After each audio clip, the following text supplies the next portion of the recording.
হাসানাত শারজিদের সাথে আসলে কি ঘটেছিল, তাদেরকে যে হত্যা চেষ্টা করা হয়েছিল, আসল ঘটনা অলরেডি ফাঁস হয়ে গিয়েছে। সমগ্র জাতি স্পষ্ট, সচেতন জনগণ এবং উপস্থিত যারা ছিল, কিভাবে কি তাদেরকে ট্রাক চাপা দেওয়ার চেষ্টা করা হয়েছিল, কিভাবে অ্যাক্সিডেন্টের নাটক করা হয়েছিল, মানে এটা একেবারে চুলচেরা বিশ্লেষণ করে অলরেডি ফাঁস করে দিয়েছে, প্রমাণিত হয়েছে, অলরেডি গ্রেপ্তারও হয়েছে।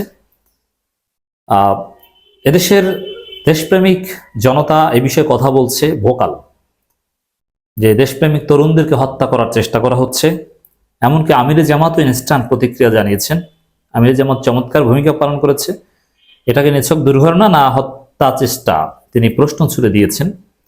স্বাভাবিকভাবেই আমিরে জামাত বলার পরে জামাত শিবির জনতার লক্ষ লক্ষ জনতার মুখে একই কথা, যে কি হয়েছে খুঁজে বের করতে হবে, খুবই তৎপর। নিছক অ্যাক্সিডেন্ট হিসাবে আমিরও নিয়ে আমরা হসপিটালে চলে গেলাম, বিষয়টা এরকম নয়। আমির জামাত কিন্তু প্রথম একেবারে খোঁচা দিয়ে দিয়েছেন, সামথিং বিহাইন্ড দ্য সিন ঘটতে পারে। কিন্তু আমি যে প্রশ্নটা রেখে দিতে চাই, হাসনাত শারজিসকে হত্যা চেষ্টা, বিএনপির ভূমিকাটা কি? বিএনপি কোনো সন্দেহ করছে কিনা, বিএনপি কিছু বলছে কিনা, এবং কোন প্রেক্ষাপটে কারা এগুলো করতে পারে আমরা বুঝি। আমি বলবো, সেদিকে আসি। বিএনপির অফিসিয়াল ভেরিফাইড 2টা পেজ ঘুরে আসলাম, বিএনপির কোনো নেতাদের কোনো বক্তব্য নেই হাসনাত শারজিসকে হত্যা চেষ্টার বিষয়ে। অনানুষ্ঠানিকভাবে বিএনপি নেতাদের বক্তব্য নেই। সোশ্যাল মিডিয়ায় জামাত শিবির শিক্ষার্থী জনতা সবাই হাসনাত শারজিসের পক্ষে লিখছে, দোয়া করছে। এমনকি সাইফুল ইসলাম আলিফ হত্যাকাণ্ড বিষয়েও, হাসনাত শারজিসকে হত্যা চেষ্টা এবং আলিফ হত্যাকাণ্ড, ইসকনের বিরুদ্ধে, এই 3-4টা বিষয়ে বিএনপি নেতাকর্মী অ্যাক্টিভিস্টদের কোনো বক্তব্যই নেই। বিএনপি ছাত্রদল, বিএনপি মধ্যে বুদ্ধিজীবীদের পেজে ফেসবুকে যান, তারা এইসব বিষয়ে নীরব। কেন? হ্যাঁ, 2-1 জন সাইফুল হত্যাকাণ্ডের বিরোধিতা করছে, সেখানে বিরোধিতা করতে গিয়ে আবার ইসকনের বিরুদ্ধে কিছু বলছে না, হাসনাত শারজিসের পক্ষে কিছু বলছে না, হাসনাত শারজিসের বিরুদ্ধে ষড়যন্ত্র হতে পারে কিছু বলছে না, হত্যা চেষ্টা হতে পারে কিছু বলছে না। মানে তারা জনগুরুত্বপূর্ণ বিষয়, জনগণ যেসব বিষয়ে ভোকাল, এইসব বিষয়ে বিএনপি কেন কথা বলছে না, আমরা এই প্রশ্ন ছুড়ে দিতে চাই। এবার আসেন, খবরটা একটু আপনাদেরকে জানাই, কি ঘটেছে এটা স্পষ্ট। সাংবাদিক ইলিয়াসের কাছে ডিটেলস বলেছেন হাসনাত, আর উপস্থিত আরো একাধিক সমন্বয়ক এই বিষয়ে গণমাধ্যমে বলেছে যে এটা নিছক কোনো দুর্ঘটনা নয়, পরিকল্পিতভাবে হত্যা চেষ্টা, এবং যেসব এটা সার্কামস্টেন্স বিশ্লেষণ করে আমরা সহজেই বুঝি। হিন্দুত্ববাদের বিরুদ্ধে,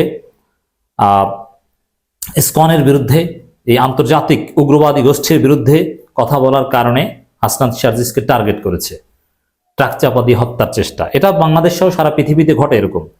মিশনারিদের বিরুদ্ধে, ইহুদিদের বিরুদ্ধে, এরকম কোন গোষ্ঠীর বিরুদ্ধে বললে তাদেরকে এভাবে গাড়ি চাপে হত্যা করা হয়। বাংলাদেশে ডক্টর আব্দুল্লাহ জাহাঙ্গীর স্যারের বিষয়টাও রহস্য উদ্ঘাটন হয়নি, অনেকে ধারণা করছে। এরকম আছে, ইরানে আছে, পৃথিবীর অনেক জায়গায় এই ধরনের ঘটনা ঘটেছে। ভারত পাকিস্তানের অভাব নেই এই ধরনের ষড়যন্ত্রে। এটা একটা সেফ ষড়যন্ত্র হত্যা করার। হাসনাত শারজিস সহ তরুণ যারা উদীয়মান নেতা রয়েছে, যাদের হাতে আগামী বাংলাদেশ নিরাপদ, যারা ভারতের আধিপত্যবাদের বিরুদ্ধে সোচ্চার, তাদেরকে এভাবে টার্গেট হতে পারে, করতে পারে।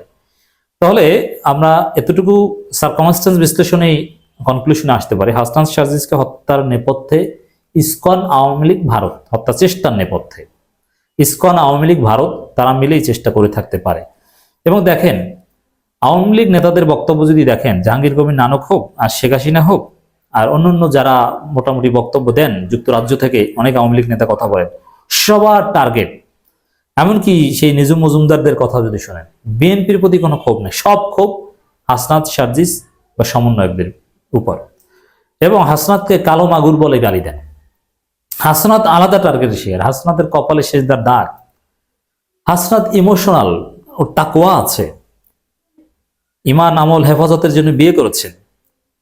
এই হাসনাত অল্পতেই কান্না করে ফেলেন, এটা ইমানের একটা বহিঃপ্রকাশ। যখন আল্লাহর কথা, কোরআনের কথা শুনেন, তখন তার হৃদয় বিগলিত হয়ে যাবে। এটা ইমানদারের একটা বৈশিষ্ট্য, ইমান বাড়ার একটা বৈশিষ্ট্য।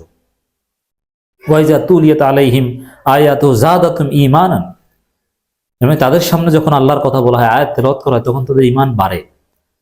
মোনাজাতের সময় হাসনাত কান্না করেন। ছেলেটা ঈমানদার, আমি চিনি তাকে, ও নামাজ পড়ে, অনেক আগে থেকেই নামাজ পড়ে, আমি জানি। এই হাসনাত শারজিসকে এই কারণেই টার্গেট করা হবে। কারণ এদেরকে কেনা যায় না, অনেককে কেনা গেলেও ইমানদার ছেলেদেরকে কেনা যায় না। অতএব ওদেরকে হত্যা চেষ্টা করা হয়েছে, কারা করেছে আশা করি বোঝাতে পেরেছি। হাসনাত সার্জিসকে হত্যা চেষ্টা, ড্রাইভার ও হেল্পার আটক।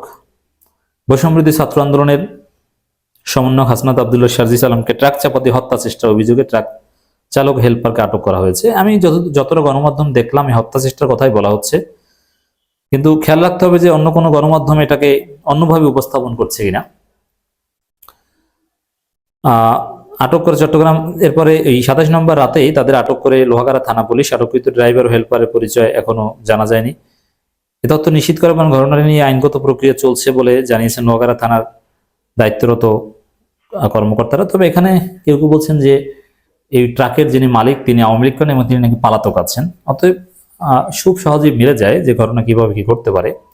চট্টগ্রাম ইসকন সন্ত্রাসী হামলায় নিহত আইনজীবী সাইফুল ইসলাম আলিফের জানাজা শেষে ফিরছিলেন। দেখেন একটা সহজ হিসাব, আল্লাহ তাদেরকে বাঁচিয়েছে, দোয়া করি আল্লাহ তাদেরকে এভাবে হেফাজত করুক। এখন ওরা ওদের জানাজা পড়তে হয়তো আমাদের যেতে হতো, এই ঘটনা এতক্ষণ ঘটতে পারতো, কিন্তু আল্লাহ হেফাজত করেছেন। হাসনাত সার্জিস সারা দেশে ঘুরেন, কোথাও দুর্ঘটনা হয় না। আর ইসকনের হামলার শিকার আইনজীবীর জানাজা পড়ে আসার সময় দুর্ঘটনার শিকার হবেন। সহজে অনেক কিছু মিলে যায়। দর্শক, আমিরে জামাত এই ঘটনার প্রেক্ষিতে খুব দ্রুত রেসপন্স করেছেন। হাসনাত আব্দুল্লাহ এবং সার্জিস আলমকে বহনকারী প্রাইভেট কারকে ট্রাক চাপা, হত্যা চেষ্টা, নিরেট দুর্ঘটনা। তো অবশ্যই যথাযথভাবে খতিয়ে দেখা দরকার। বিষয়টি সত্যি উদ্বেগজনক। আমিরে জামাত এই বিষয়ে সোচ্চার, কিন্তু বিএনপি নীরব। বিএনপি নীরবতা কেন, এই প্রশ্ন ছুড়ে দিতে চাই আমি।